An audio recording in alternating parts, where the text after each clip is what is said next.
This book is called House of Leaves.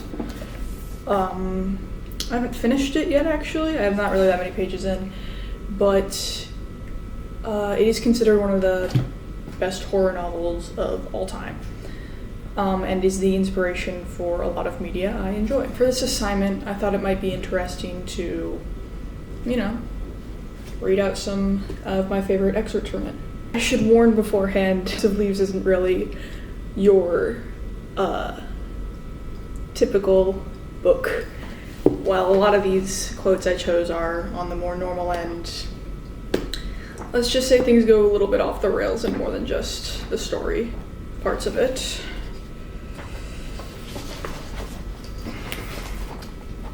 It is a book that is pretty well known for its abnormalities, and I generally just want to get across why I think this story is so great. Everything falls apart. Stories heard but not recalled. Letters too. Words filling my head. Fragments like artillery shells.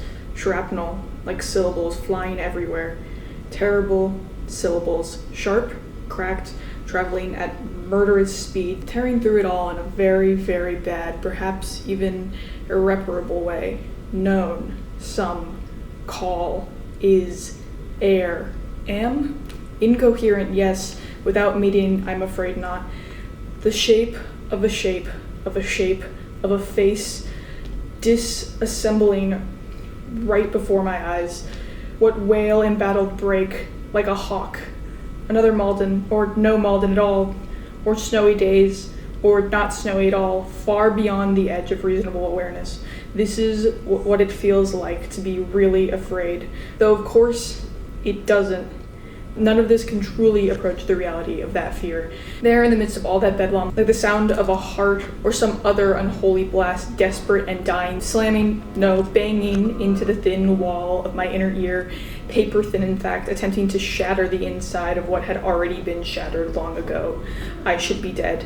Why am I still here? And as that question appears concise in order, properly accented, I see I'm holding onto a tray loaded with all those caps and bottles of black and purple ink. Not only that, but I am already walking as fast as I can through the doorway. The door is open, though I did not open it. I stubbed my toe, falling down the stairs, tripping over myself, hurling the tray in the air, and the caps, the ink, all of it floats now above me.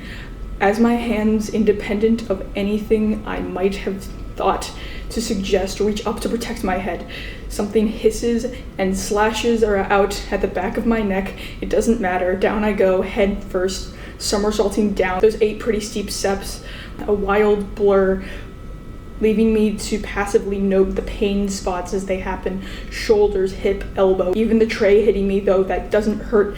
The caps scatter across the floor, and of course the accompanying racket, telling my boss, telling them all, whoever was there. What? Not that it was over. It wasn't over. Not yet.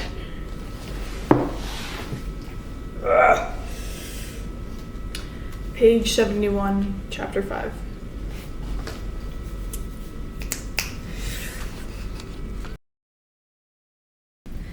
When I re-enter the shop, things are still askew, but they at least seem manageable.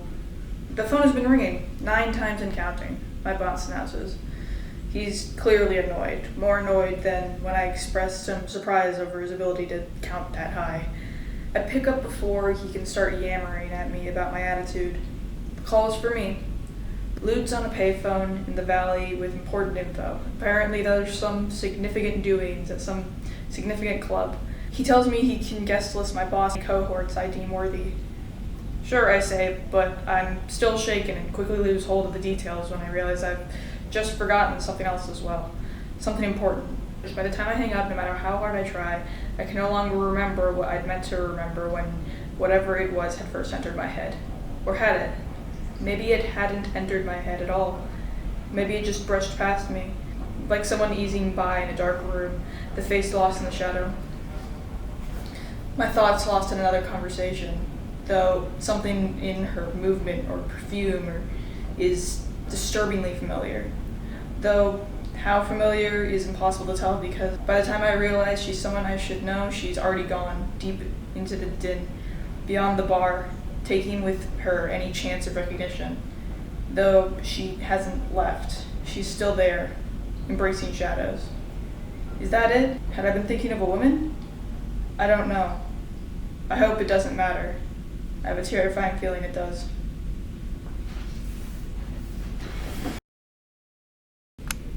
Okay, so I know I'm only 2 maybe scenes in, but I felt like I should, since this is sort of related, I need to share this. So I was eating lunch and I noticed, let me show you. So you see that right there? That book right there? That's there, right? But just confirm, book's right there. But when I go over here,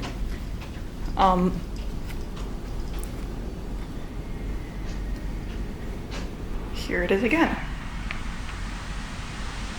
And at first I thought someone might have been playing a prank on me, might have just, but now it's gone.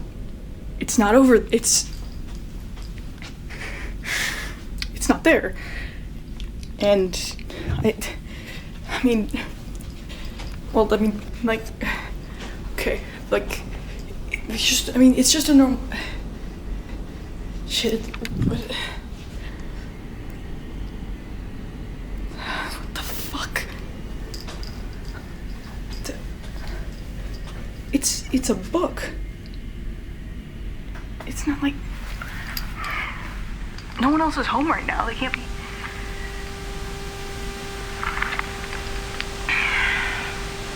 What the fuck is going on here? What the hell?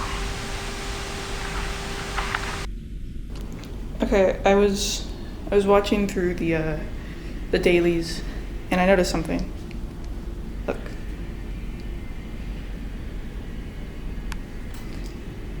What the fuck is up with this book?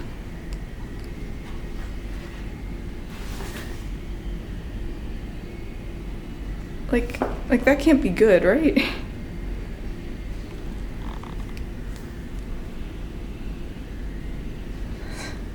Maybe I should just eat lunch. Jesus. An attempt to conceal the hand that never set a word upon this page, nor any page, nor ever was for that matter. No hand at all, though I still know the message, I think. In all those blinks of light upon the ice, inferring something from what is not there or ever was to begin with. Otherwise, who's left to catch the signs, crack the codes, even if the message is ultimately preternatural and unsympathetic, especially since right now in that place, the atrocity sunk without a trace. There is no sympathy, just blind blinks of light. Just blind blinks of light upon the ice, mockery of meaning, where meaning has never been needed before. There, away from the towering glacial peaks near Nordist Glandelet, a flat plain of water with only a few solitary bubbles, and even those gone soon enough. One gone by the time the sputtering plane flies over the mirror of sky, the only distinguishing mark, a hole of blinding light, rising and descending with the hours, though never disappearing. So that even if the plane's tiny window races something across from the old storms, or is it the approaching storm? Something foretold in those thousands and thousands of cat paws. Reflection draws a second shadow on the vault of heaven. The atrocity is lost, along with its secret cargo aboard. Good stuff in those. Where was I? And who would ever know of the pockets of air that second hold where one hid, having sealed the doors, creating a mockery of inside, a place to live in, to breathe in. A man who survived the blast in a place of water, and instead lived to feel another kind of death, a closing in of such impenetrable darkness, far blacker than any Haitian night, or recounted murder, though he did find a flashlight. Not much against the darkness he could hear outside, and nothing against the cold rushing in as the great coffin plummeted downwards. Building through, not enough to kill him before the ship hit a shelf of rocks resting. Knocks in the hole like drivers knocking with hammers, though he knows there is no drivers, only air bubbles and creaks lying about the future. He drops the flashlight. The bulb breaks, nothing to see anyways. Losing air, losing his sense of freedom, his daughters, his 5 blonde daughters, and he feels the shelf of rock give way, and suddenly the ship rushes down again. No rock now, no earth, so black, and nothing can stop this final descent. Except maybe the shelf of rock didn't give way. Maybe the ship hasn't moved at all. Maybe what he feels is only his own fall as the air runs out and the cold closes in for good. And I've lost sight of him. I'm not even sure if he really had 5 blonde daughters. I'm losing any sense of who he was. No name, no history, only the awful panic he felt, universal to us all. As he sunk inside that thing, down into the unyielding waters until the peace finally did follow panic, a sad and mournful peace, but somewhat pleasant after all, even though he lay in losing of it a long, long gone, a long, long time ago. Shh. When next to him, not a foot away, lay something he never saw, or he had come upon the secret when he escaped into the cargo hold, but never knew it, though it might have saved us all for that matter, but it's gone. Letters of salt read by the sea, and I too have lost the atrocity. The sun pours in on me. Surfaces once transparent now reflect. It's like the sea of a different sort, and I forget my ship. I lose sight of it. Or is that the same thing? To a time long ago, I saw it before, in the folds of 2 cargoes, one a secret, and another extremely flammable. The flammable put there by invisible hands for invisible reasons.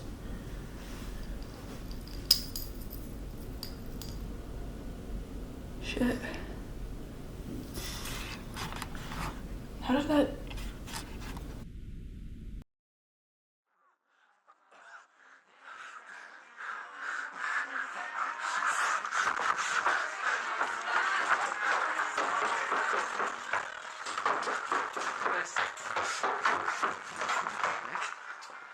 Scotch, man.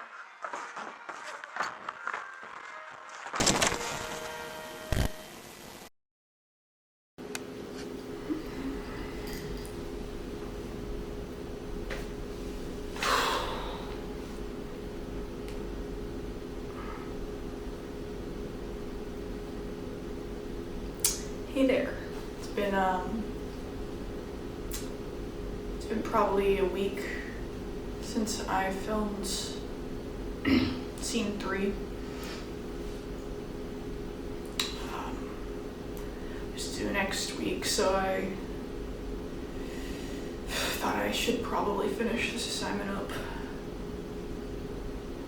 I haven't left the house since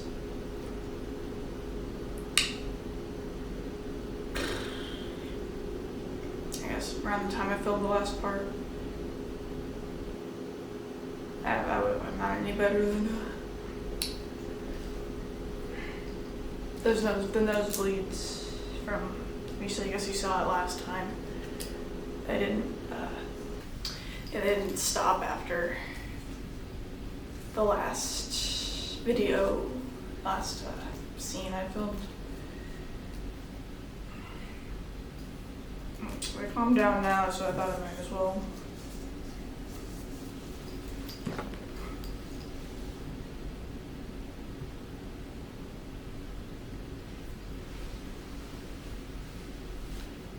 Hey, yeah. No, it's, yeah, no, yeah. I haven't really been able to leave the house. Yeah.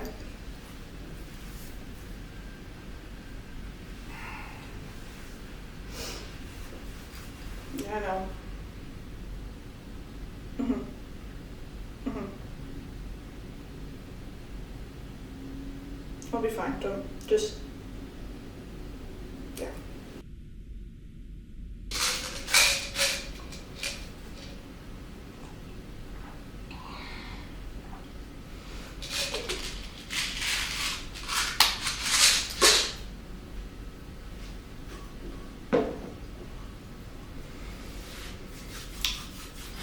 Scene 4.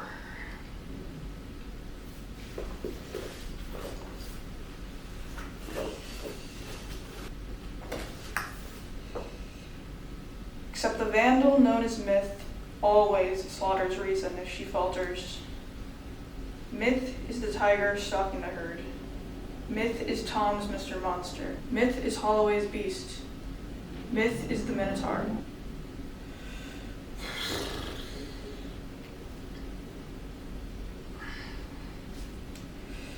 At the heart of the labyrinth awaits the Minotaur, and like the Minotaur of Myth, its name is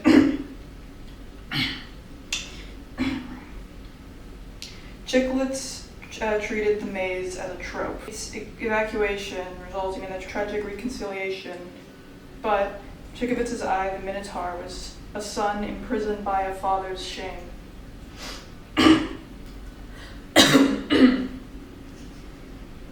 It is there, then, that Navidson's eye, an equivalent misprisonment of the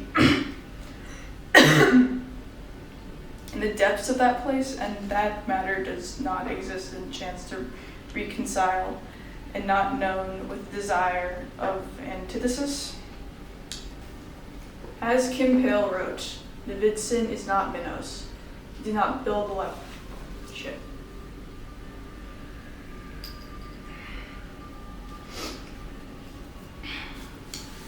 He did not build the labyrinth, he only discovered it. The father of that place, be it Minos,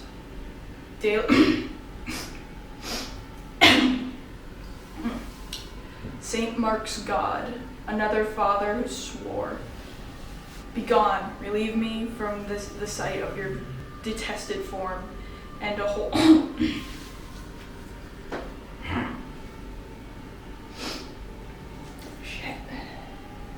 a whole paternal line there, following the tradition of dead sons, vanished long ago, leaving the creatures within all the time in history to forget, to grow, to consume the consequences of its own terrible fate. And if there once was a time when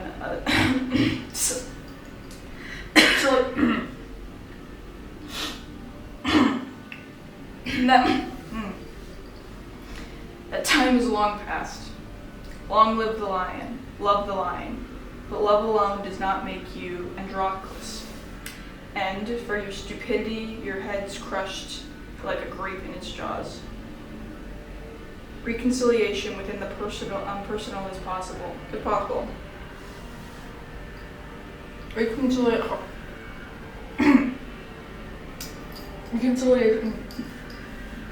Fuck.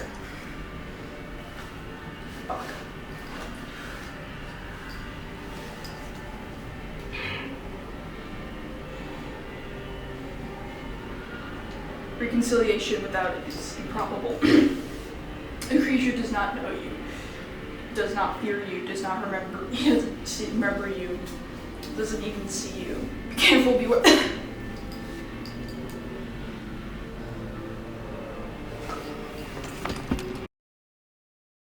Coughing out my fucking lungs in here. But that's fine. That's fine. Little coughed up blood never killed no one. I'm going to get this fucking assignment done. Whether it fucking kills me or not. Okay.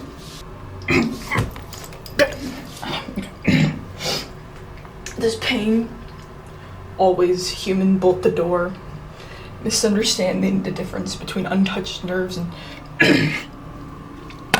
misunderstanding the difference between untouched nerves and hollowness. Perhaps, for instance, the pelican's afraid. It happens. The matter, he claims, is that there's no one. For all to see, no one. Can't hear, can't see, can't find, but I can still feel I can still feel this, all of this, like an ulcer to the gut. Written for a waitress, August 25th, 1988. Appendix whatever, page 570 fucking 9. Yes.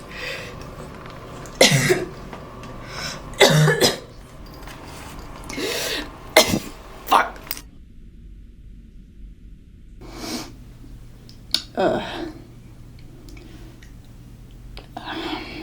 Had a bit of a fall. I don't know what happened to the lights, damn light sensor, but I've got this bad boy with me.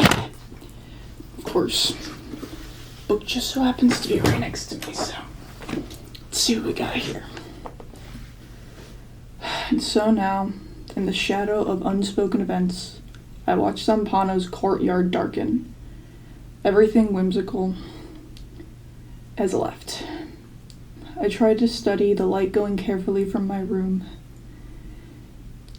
In the glass of my memory, in the moon stream of my imagination, the weeds, the windows, every bench. But the old man is not there, and the cats are all gone. Something else has taken their place. Something I am unable to see, waiting. I'm afraid. It's hungry, it's immortal, and worse, it knows nothing of whim.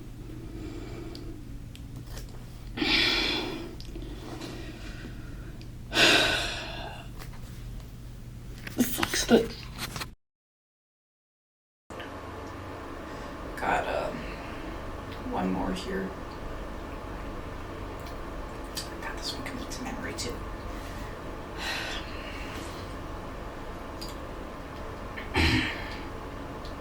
It's an untitled fragment from somewhere at the end of the book.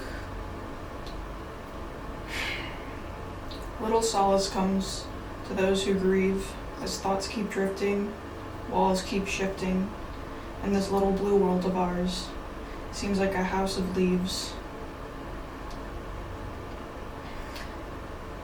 It seems like a house of leaves. Moments before the wind.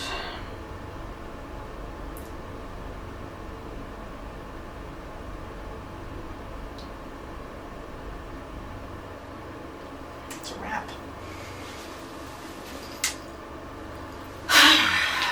Alright, fucking 3 scenes at once. Oh shit.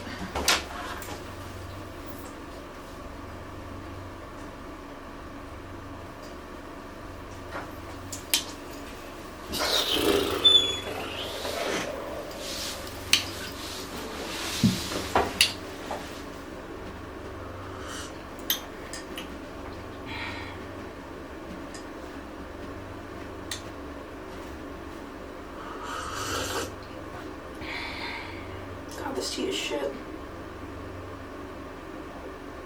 We done yet? I think we're done. I added some more silence at the start if I'm not.